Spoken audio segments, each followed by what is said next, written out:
Assalamualaikum warahmatullahi wabarakatuh pemirsa. Kembali lagi bersama saya Jenar Kanedi Putri dalam liputan kali ini. Saat ini saya telah berada di tempat bantu angke-angke yang terletak di Sungayang. Seperti yang pemirsa lihat sendiri, di hadapan saya sudah ada batu angke-angke yang memiliki sejarah yang harus diingat dan harus dikenang.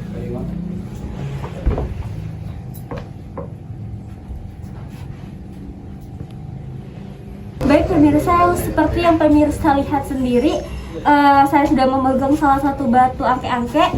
Inilah wujud dari belakangnya. Bisa pemirsa lihat sendiri bagaimana bentuknya. Ada kalimat Allah dan Muhammad. Ada kalimat Allah dan juga Nabi Muhammad di sini.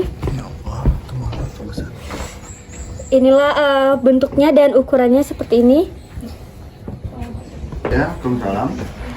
Bagaimana kabarnya hari ini? Alhamdulillah sehat. Kalau boleh tahu, saya sekarang sedang berbicara dengan Bapak siapa ya? Dengan Bapak Hadi Putra Alagani. Bapak, kalau boleh tahu di sini sebagai Saya pengelola objek wisata Batu Angke-Angke. pengelola kita. Ini saja sejarah batu angke-angke ini bagaimana ya, Pak? Boleh dijelaskan sedikit? Oke, jadi Batu Angke-Angke ini umurnya diperkirakan sudah lebih 500 tahun. Sudah 7 generasi dari keluarga Datuk Bandaro Kayo. Jadi batu angke-angke ini dulu ditemukan waktu pemancangan tiang utama atau tonggak tiur Magadang pertama dulu.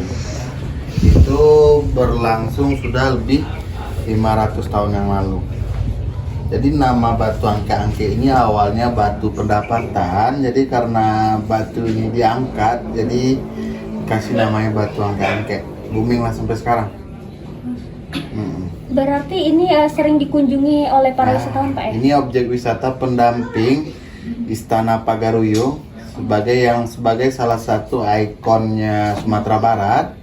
Jadi kalau wisatawan berkunjung ke Sumatera Barat, objek wisata yang wajib dia kunjungi kan cuma dua, yang sebagai landmarknya Sumatera Barat gitu ya. Contoh seperti Rumah Gadang Pagaruyung, ada jam gadang di Bukit Tinggi gitu ya. Jadi yang kalau dia berkunjung ke Kabupaten Tanah Datar, ya ada Pagaruyung, ada batu angke-angke juga gitu ya. Jadi ini batu angke-angke ini sebagai objek wisata pendamping Istana Pagaruyung.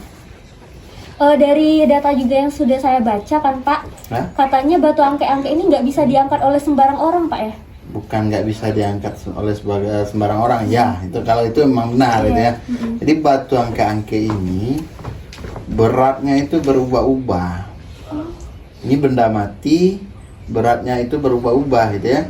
Jadi kalau di batu angke-angke ini bukan orang kuat bisa ngangkat. Kalau orang kuat bisa ngangkat, aneh, dan adek pun nggak tertarik buat kesini gitu ya. Iya. Nah jadi di sini tenaga itu nggak dominan.